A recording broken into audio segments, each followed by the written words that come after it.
did a great job. Anyway, this evening, the reason we're meeting down here is to give a little bit more emphasis on the subject of what we're going to be having tonight, and that's a debate between two of the major characters, I guess you can call them, during the Civil War. So, with no further introduction, I'd like to start the program. I'm not even going to, you know who they are. Let's just introduce them by their names for this evening. It's Abraham Lincoln and Frederick Douglass. Stephen Douglas. And the Lincoln-Douglas debates.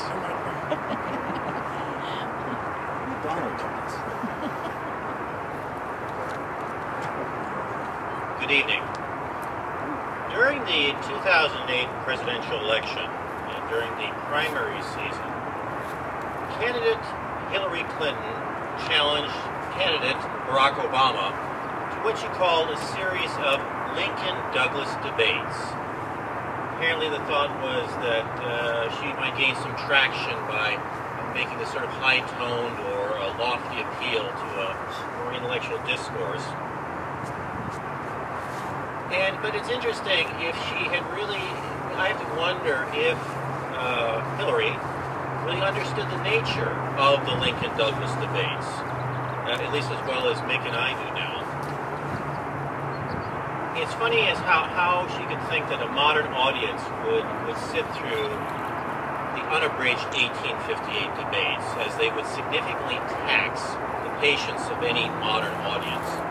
And it is so curious, too, with Hillary being an Illinois girl. You'd think she'd know better. But as a result tonight, we will just be giving you a flavor of the Lincoln-Douglas debates, only selected representative excerpts, not the entire 21 hours. But before that, I want to spend a few minutes describing the political run-up to the debates for some essential context. After that, Nick will explain a little bit of the mechanics, their genesis, the cities, the format, etc.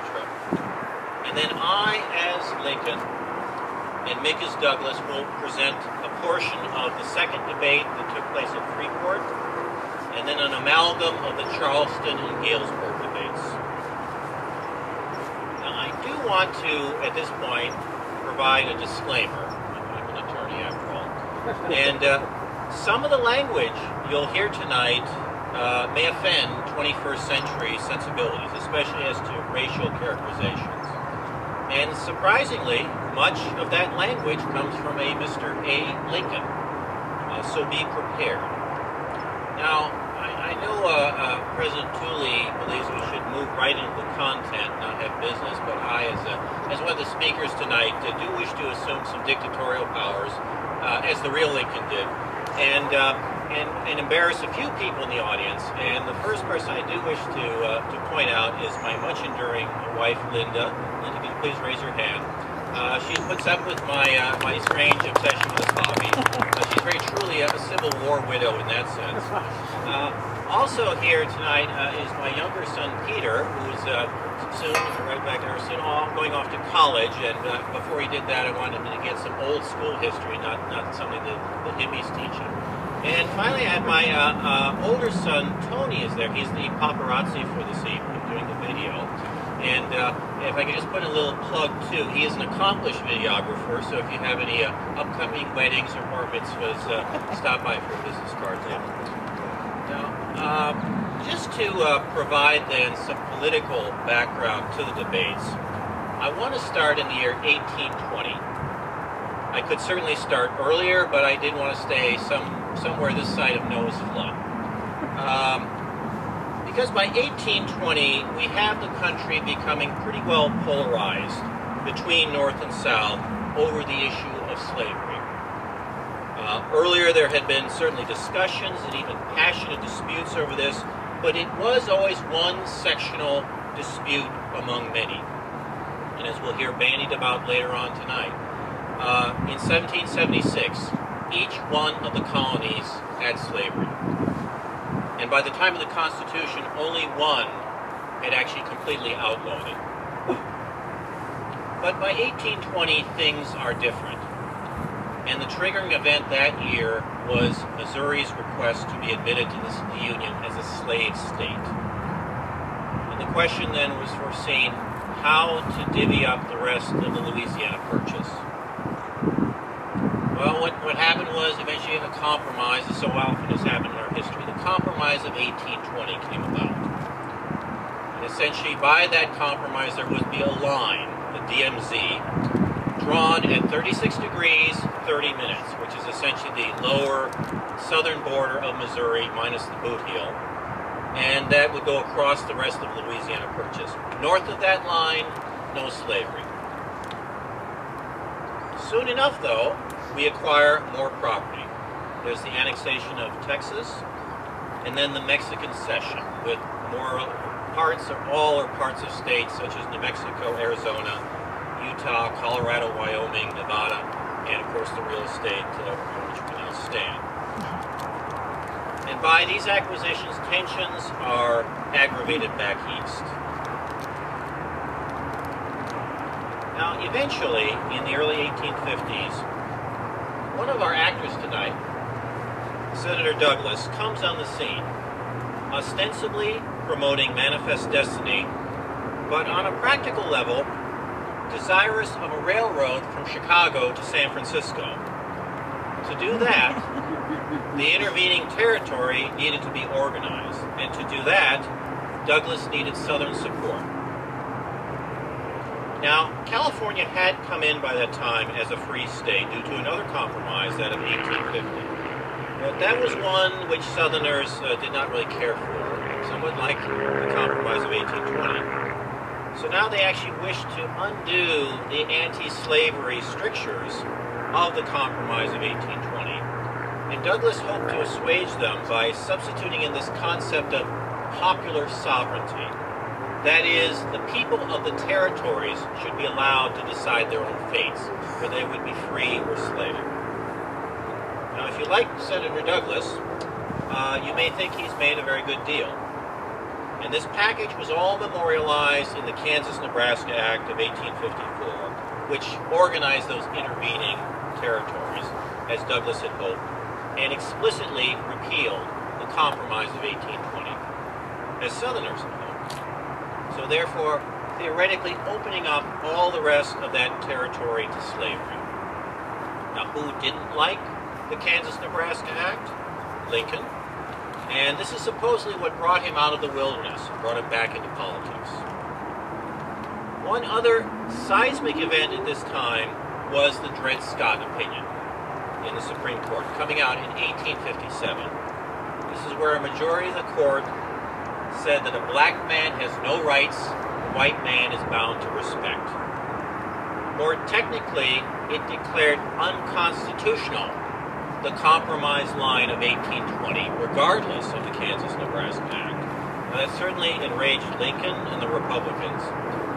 But just as interestingly, the Dred Scott opinion invalidated the concept of popular sovereignty, which was Senator Douglas's baby, because it held that a territorial legislature could not prohibit slavery, putting him in an awkward position.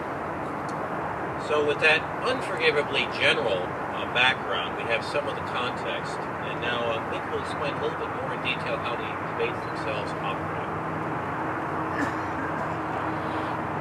Okay. I'm going to embarrass somebody too. My lovely daughter is in the audience with her Tickle Me Elmo shirt on. Okay. A quick word about the physical description of the man.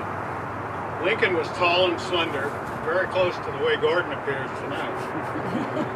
Douglas, on the other hand, was quite short in stature, but was sometimes referred to as the Little Giant. I have to apologize for my growth spurt.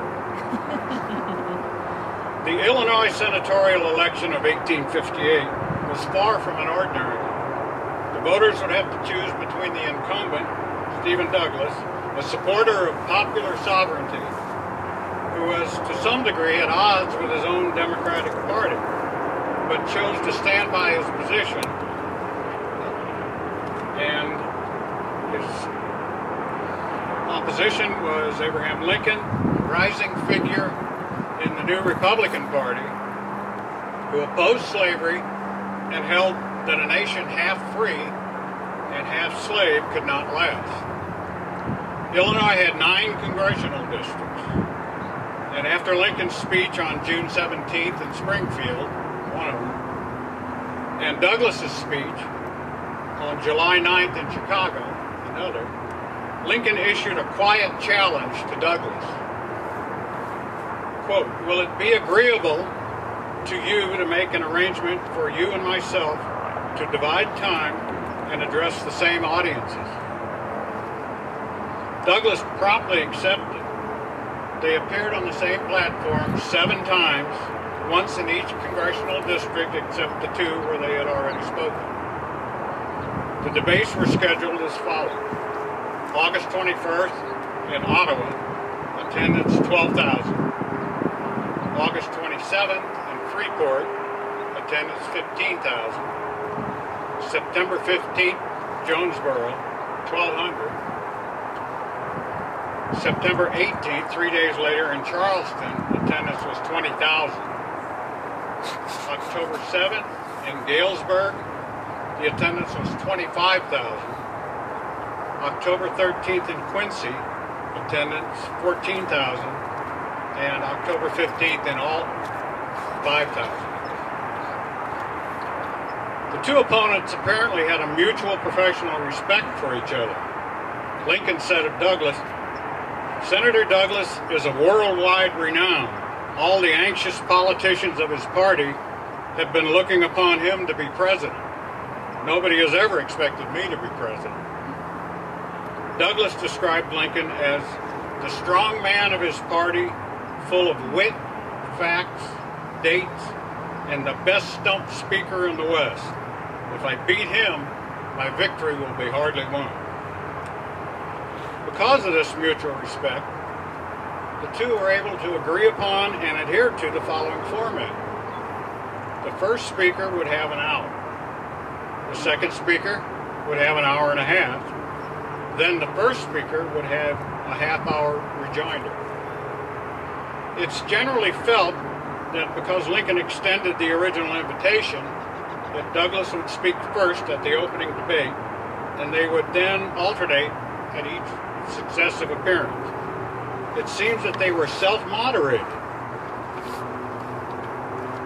and that most of the crowds were surprisingly well-behaved.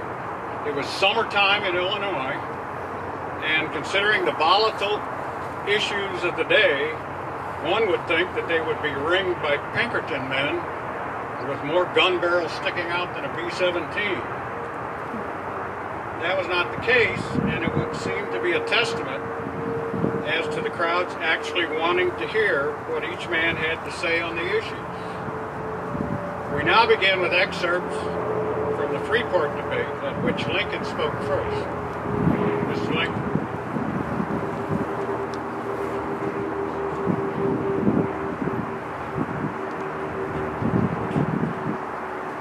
Ladies and gentlemen, on Saturday last, Judge Douglas and myself first met in public discussion. In the course of that opening argument, Judge Douglas proposed to me several distinct interrogatories. I do him no injustice in saying that he occupied at least half of his reply in dealing with me as though I had refused to do so. I now propose that I will answer any of his interrogatories upon condition that he will answer questions from me not exceeding the same number. I give him an opportunity to respond. The judge remains silent. I now say that I will answer his interrogatories whether he answers mine or not. And after I've done so, I shall propound mine to him. Question number 1 from Judge Douglas. I desire to know whether Lincoln today stands as he did in 1854 in favor of the unconditional repeal of the Fugitive Slave Law. Answer. I do not now, nor ever did, stand in favor of the unconditional repeal of the Fugitive Slave Law. Question 2 from Judge Douglas. I desire Lincoln to to answer whether he stands pledged today, as he did in 1854, against the admission of any more slave states into the Union, even if their people want them. Answer: I do not now, nor ever did stand pledged against the admission of any more slave states into the Union. The next question from Judge Douglas. I desire to know whether Lincoln stands pledged to prohibit slavery in all the territories of the United States, north as well as south of the Missouri Compromise line. Answer: I am impliedly, if not expressly, pledged to a belief in the right and duty of Congress to prohibit slavery in all the United States territories. And the final question from Judge Douglas. I desire Lincoln to answer whether he is opposed to the acquisition of any new territory unless slavery is first prohibited therein. Answer: I am not generally opposed to the honest acquisition of territory, and in any given case I would or would not oppose such acquisition accordingly as I might think such acquisition would or would not aggravate the slavery question among ourselves. Now, my friends, it will be perceived upon an examination of these questions and answers that I have so far only answered that I was not pledged to this, that, or the other. The judge has not framed his interrogatories to ask me anything more than this, and I have answered in strict accordance with the interrogatories, and have answered truly that I am not pledged at all upon any of the points to which I have answered. But I am not disposed to hang upon the exact form of his interrogatory. I am really disposed to take up at least some of these questions and state what I really think upon them. As to the first one, in regard to the fugitive slave law, I have never hesitated to say, and do not now hesitate to say, that I think, under the Constitution of the United States, the people of the southern states are entitled to a congressional fugitive slave law. Having said that, I have had nothing to say in regard to the existing fugitive slave law, further than that I think it should have been framed so as to be free from some of the objections that pertain to it without lessening its efficiency. And inasmuch as we are not now in an agitation in regard to an alteration or modification of that law, I would not be the man to introduce it as a new subject of agitation upon the general question of slavery. In regard to the other question of whether I am pledged to the admission of any more slave states into the Union, I state to you very frankly that I would be exceedingly sorry ever to be put in a position of having to pass upon that question. I should be exceedingly glad to know that there would never be another slave state admitted into the Union. But I must add that if slavery shall be kept out of the territories during the territorial existence of any given territory, and then the people shall, having a fair chance and a clear field when they come to adopt the Constitution, do such an extraordinary thing as to adopt a slave constitution uninfluenced by the actual presence of the institution among them, I see no alternative, if we own the country, but to admit them into the Union. My answer as to whether I desire that slavery should be prohibited in all the territories of the United States is full and explicit within itself, and cannot be made clearer by any comments of mine. So I suppose in regard to the question whether I am opposed to the acquisition of any more territory unless slavery is first prohibited therein, my answer is such that I could add nothing by way of illustration or making myself better understood than the answer which I have placed in writing. Now in all this, the judge has me, and has me on the record. I suppose he had flattered himself that I was really entertaining one set of opinions for one place, and another set for another place, that I was afraid to say at one place what I uttered at another. What I am saying here, I suppose I say to a vast audience as strongly tending to abolitionism as any audience in the state of Illinois. And I believe I am saying that which, if it would be offensive to any persons and render them enemies to myself, would be offensive to persons in this audience. I now proceed to propound to the judge the interrogatory so far as I have framed it. I will bring forward a new installment when I get them ready. But as for now, I bring them forward.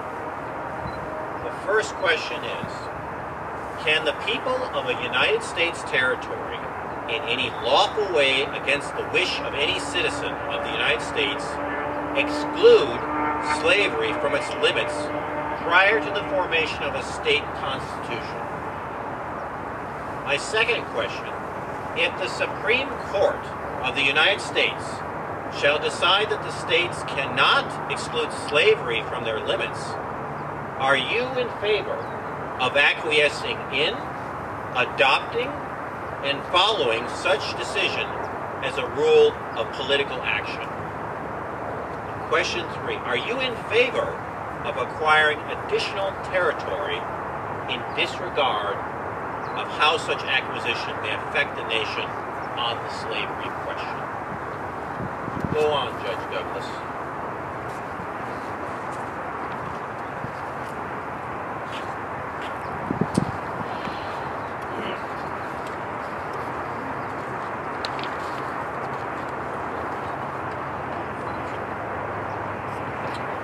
I would like to thank Mr. Lincoln for his indulgence in my taking of and working from notes. At times my memory compares in length to my stature. Ladies and gentlemen, the silence with which you have listened to Mr. Lincoln during his hour is creditable to this vast audience, composed of men of various political parties. Nothing is more honorable to any large mass of people assembled for the purpose of a fair discussion than that kind and respectful attention that is yielded not only to your political friends, but to those who are opposed to you in politics. First, Mr. Lincoln desires to know, can the people of a territory in any lawful way against the wishes of any citizen of the United States exclude slavery from their limits prior to the formation of a state constitution? I answer emphatically, as Mr. Lincoln has heard me answer 100 times from every stump in Illinois, that in my opinion, the people of a territory can, by lawful means, exclude slavery from their limits prior to the formation of a state constitution. Mr. Lincoln knew that I had answered that prior to that question over and over again. He heard me argue the Nebraska bill on that principle all over the state in 54, 55, and 56. And he has no excuse for pretending to be in doubt as to my position on that question. It matters not what way the Supreme Court may hereafter decide as to the abstract question of slavery,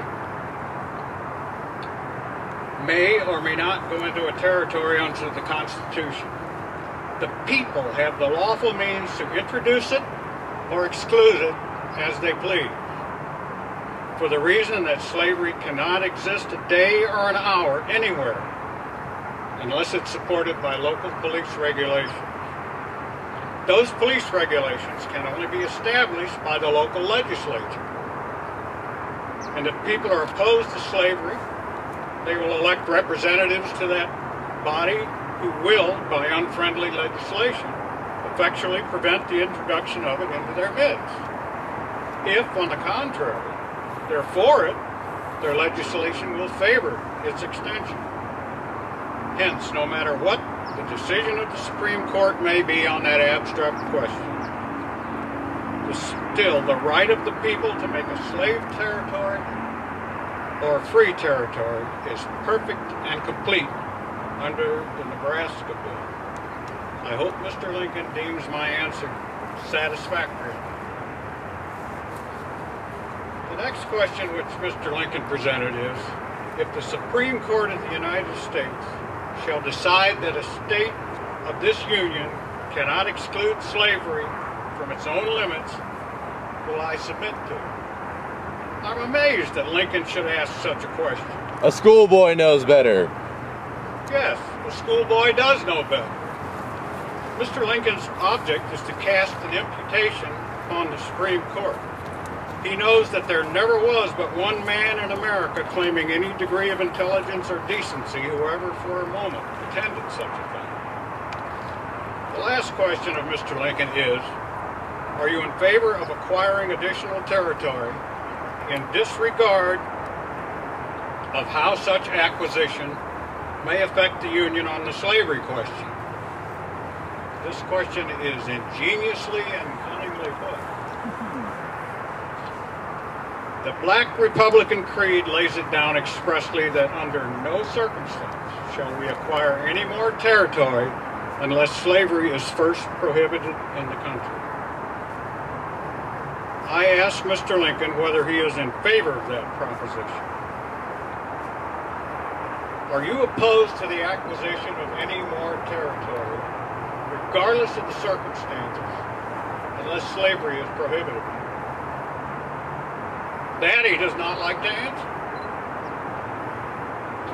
When I ask him whether he stands up to that article in the platform of his party, he turns Yankee fashion, and without answering it, asks me whether I'm in favor of acquiring territory without regard to how it may affect the Union on the slavery question. I answer that whenever it becomes necessary in our growth and progress to acquire more territory, and when we have acquired it, then I'm in favor of it without reference to the slavery of the question of slavery. And when we have acquired it, I will leave the people free to do as they please, either to make it slave or free territory, as they prefer. It's idle to tell me or you that we have territory enough. You cannot limit this great republic by mere boundary lines, saying, thus far shalt thou go and no further. Any one of you gentlemen might as well say to a son of 12 years old that he is big enough and must not grow any larger. And in order to prevent his growth, put a hoop around him to keep him to his present size. What would be the result? Either the hoop must burst and be rent asunder, or the child must die. So it would be with this great nation. I trust now that Mr. Lincoln will deem himself answered on his 4 points. He racked his brain so much in devising these 4 questions that he exhausted himself and had not strength enough to invent the others. As soon as he's able to hold a council with his advisors, Lovejoy, Farnsworth, and Fred Douglass, he will frame and propound others. Good. You Black Republicans who say good, I have no doubt think that they are all good men. I have reason to recollect that some people in this country think that Fred Douglass is a very good man. The last time I came here to make a speech while talking to you from the stand, you people of Freeport, as I am doing today, I saw a carriage, and a magnificent one it was, drive up and take a position outside the crowd. A beautiful young lady was sitting on the box seat, whilst Fred Douglass and her mother reclined inside, and the owner of the carriage acted as driver.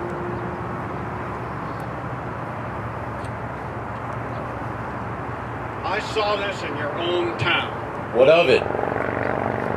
All I have to say of it is this, that if you Black Republicans think that the Negro ought to be on a social equality with your wives and daughters and ride in a carriage with your wife whilst you drive the team, you have a perfect right to do so. I'm told that one of Fred Douglass's kinsmen, another rich Black Negro, is now traveling in this part of the state making speeches of his friend Lincoln as the champion of the black man. What have you to say against it?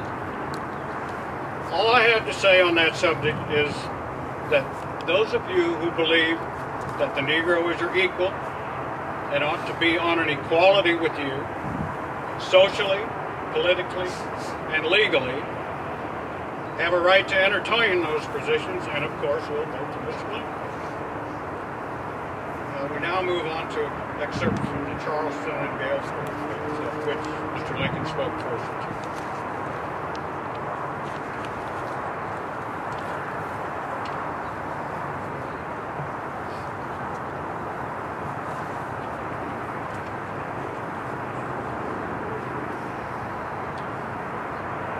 Ladies and gentlemen, it will be very difficult for an audience so large as this to hear distinctly what a speaker says, and consequently it is important that as profound silence be preserved as possible. While I was at the hotel today, an elderly gentleman called upon me to know whether I was really in favor of producing a perfect equality between the Negroes and white people.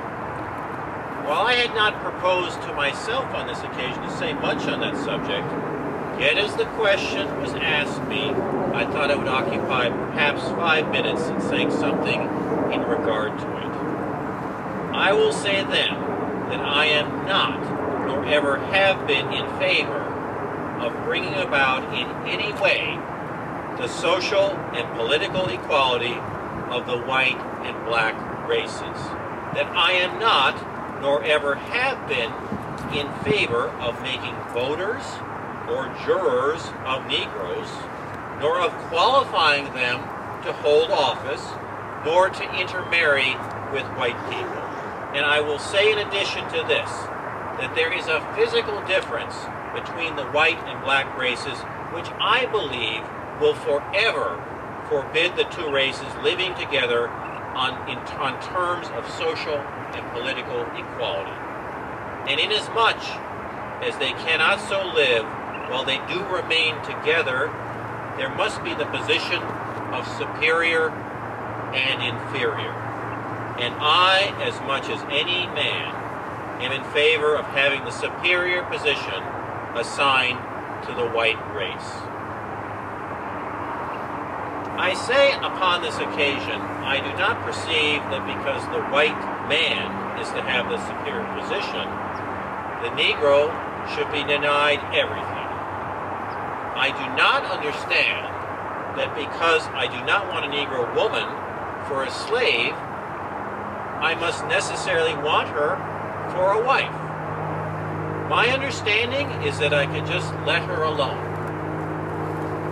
I'm now in my 50th year, and I certainly never have had a black woman for either a slave or a wife. So it seems to me quite possible for us to get along without making either slaves or wives of Negroes.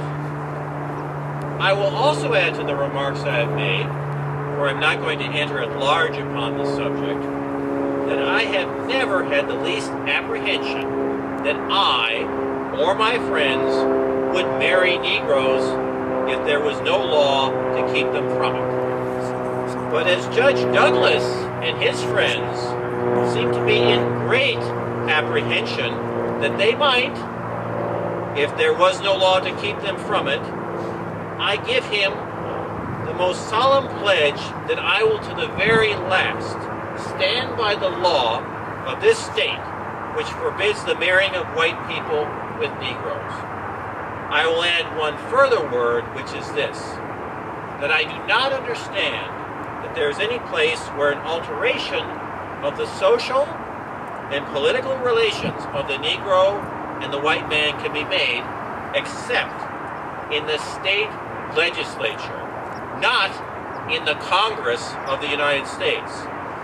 And as I do not really apprehend the approach of any such thing myself, and as Judge Douglas seems to be in constant horror that some danger is rapidly approaching, I propose, as the best means to prevent it, that the judge be kept at home and placed in the state legislature to fight the measure. I do not propose dwelling longer at this time the subject.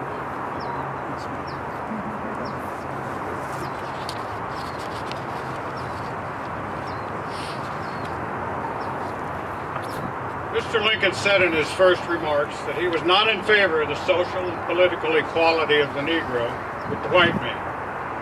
Everywhere up north he has declared that he was not in favor of the social and political equality of the Negro, but he would not say whether or not he was opposed to Negroes voting and Negro citizenship.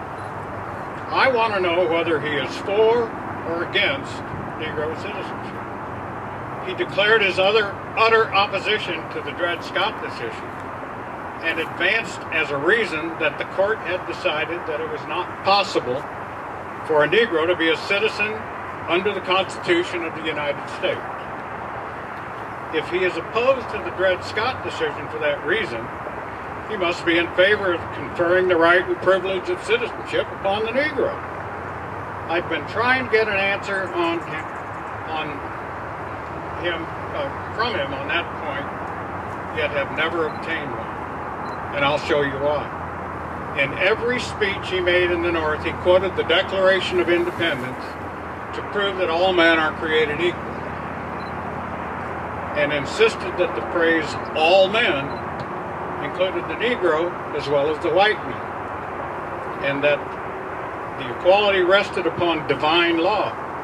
Here's what he said on that point. I should like to know if taking this old Declaration of Independence, which declares that all men are created equal upon principle, and making exceptions to it, where will it stop? If one man says it does not mean a Negro, why may not another say it doesn't mean some other man? If that declaration is not the truth, let us get the statute book in which we find it and tear it out. Lincoln maintains there that the Declaration of Independence asserts that the Negro is equal to the white man, and that under divine law, if he believes so, it was rational for him to advocate Negro citizenship, which, when allowed, puts the Negro on an equality under the law. I say to you in all frankness, gentlemen, that in my opinion, a Negro is not a citizen, cannot be, and ought not to be under the Constitution of the United States. I will not even qualify my opinion to meet the declaration of one of the judges of the Supreme Court in the Dred Scott case, quote, that a Negro descended from African parents who was imported into this country as a slave is not a citizen and cannot be. The signers of the Declaration of Independence never dreamed of the Negro when they were writing that document. They referred to the white men, to men of European birth and European descent, when they declared the equality of all men. I see a gentleman there in the crowd shaking his head. Let me remind him that when Thomas Jefferson wrote that document, he was the owner, and so continued until his death, of a large number of slaves. Did he intend to say in that declaration that his Negro slaves, which he held and treated as property, were created his equals by divine law, and that he was violating the law of God every day of his life by holding them as slaves? It must be borne in mind that when the Declaration was put forth, every one of the 13 colonies were slave-holding colonies, and every man who signed that instrument represented a slave-holding constituency. Recollect also that no one of them emancipated their slaves, much less put them on an equality with himself after he signed the Declaration.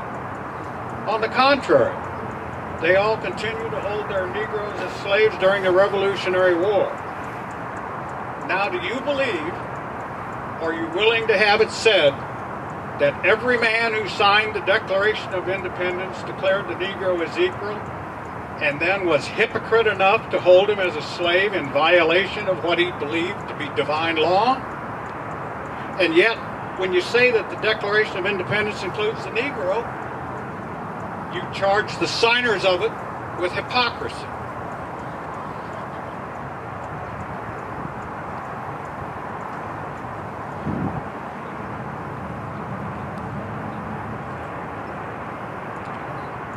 Fellow citizens, it follows as a matter of course that a half-hour answer to a speech of an hour and a half can be but a very hurried one. I shall only be able to touch upon a few of the points suggested by Judge Douglas and give them a brief attention, while I shall have to totally omit others for want of time. Judge Douglas has said to you that he has not been able to get from me an answer to the question of whether I am in favor of Negro citizenship. So far as I know, the judge never asked me the question before. He shall have no occasion to ever ask it again, for I tell him very frankly that I am not in favor of Negro citizenship. This furnishes me an occasion for saying a few words upon the subject. I mentioned in a certain speech of mine, which has been printed, that the Supreme Court had decided that a Negro could not possibly be made a citizen.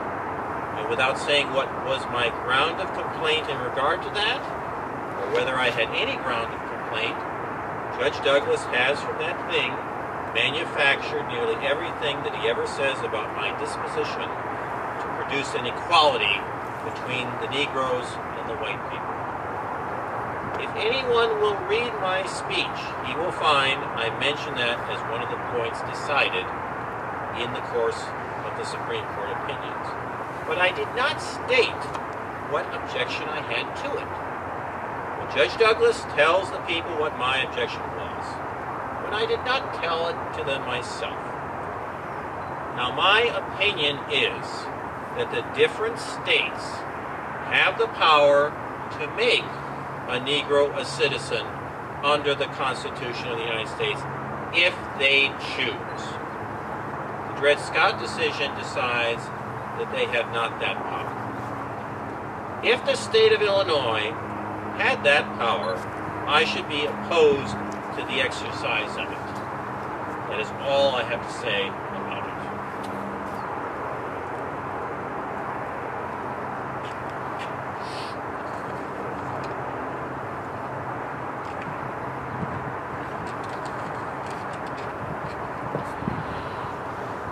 That concludes our excerpts, and now for a short epilogue.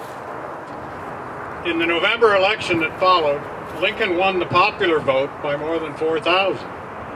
However, at the time, senators were chosen by the state legislatures without regard to the popular vote. This was changed by the 17th Amendment in 1913. In the legislature, Lincoln received 46 votes compared to Douglas's 54, and thereby lost the election. He responded with this famous quip: I am too big to cry about it, and it hurts too awful bad to laugh. Despite the loss, Lincoln emerged from the debates as a renowned orator and a respected individual, a man who made a deep impression on his countrymen. Just 2 years later, in 1860, Lincoln garnered the Republican nomination for president, won the general election, defeating Douglas and two other candidates by a large majority of electoral votes. Thank you.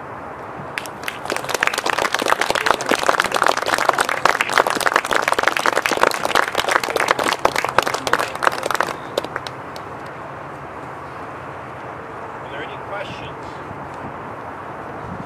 Yeah, Gordon, why did you call him judge? He was judge. Very good. He had been a judge, and it was a deliberate point. He didn't want to address him as senator, not to raise him up, but that was a deliberate action on Lincoln's part. Was that heckler a real person? Yes. Yeah, and that's part of the debates. They were quite free form, and there's actually a little trivia question. There, on the stage, it wasn't as formal as we see today. They actually used to have people climb up on the stage with the candidates at times, and at Freeport, there was maybe an apocryphal story, but where a 4-year-old boy climbed up on the stage while Lincoln was speaking, he sat on Douglas's lap. And when Douglas got to speak, he went and sat on Lincoln's lap. Now, that boy actually grew up to be someone of some repute. Here's my trivia question for our gunners out there. Does anyone know who that boy grew up to be? He grew up to be Thomas Marshall. And Thomas Marshall was vice president under Woodrow Wilson, which I think is so funny because some of you may recall Woodrow Wilson, his father was a chaplain in the Confederate Army. And Woodrow Wilson as a child once met Robert E. Lee. So I think that's so interesting, that ticket. It's sort of a Forrest Gump pairing of the one boy met Lincoln, one boy met Lee. So. Gordon, how did you choose the speeches? Out of 21 hours, how did you choose those? Because you could see so much of those emphasis of the black issue. Yes, and it was very repetitive. We tried to pick out those parts that would seem most concrete, and believe me, a lot of the language, I guess what you say, smells of the lamp, especially Lincoln's actually. It's rather stilted. It's just simply a lot of almost sort of legalese. And we tried to pick out parts that would have a little life to them, and that's why we picked out those particular parts. But this was a recurring theme, and this is one thing. In some ways, things don't change. We didn't mention this, but in the first debate, for example, Lincoln actually interrupted Douglas several times, sort of in an Al Gore fashion, if you remember 2000. And also, too, Douglas frequently attacked Lincoln for his opposition to the Mexican War. So the way Bush used to do with John Kerry, and Lincoln had to respond, no, I was against the war, but I supported the troops, I voted for appropriations, and so forth. So some things don't change. So, anyway. A question back there. Douglas died on June 3rd, 1861, and Lincoln took a few days off. Didn't have any visitors, nothing to mourn his death. He thought that much of it. And as you may recall, too, Douglas had courted Mary Todd. So that probably was equally sad. So. And they did, it's like Mick said, they did respect each other. They'd known each other for quite a long time. You know, it got a little nasty, but they actually thought very well of each other. Yes. Well, the debates attracted national attention. Where they appear in newspapers all over the country. Was Lincoln's words read in the South as well as in the North? Yes, and I do have Jefferson Davis in particular was following the debates. And he was, of course, as you can imagine, quite enraged actually by both sides. And it's kind of a big question. You might have noticed that one question in the second question, the Freeport question about, well, would you prohibit slavery? I mean, how was Dred Scott going to work? There's some question about whether Lincoln was sort of baiting Douglas to get him to come forward with an answer that the South wouldn't like. There's sort of an apocryphal statement that he was hunting for bigger game, setting up Douglas, almost like you see these days in the primary elections, getting somebody to take an extreme position so they'll harm themselves in the general. In some ways, maybe this was the same sort of strategy, although there's some debate about whether Lincoln was really that much of a samurai thing or a Jedi warrior that way. Because it seems a pretty shrewd political maneuvering on both parts.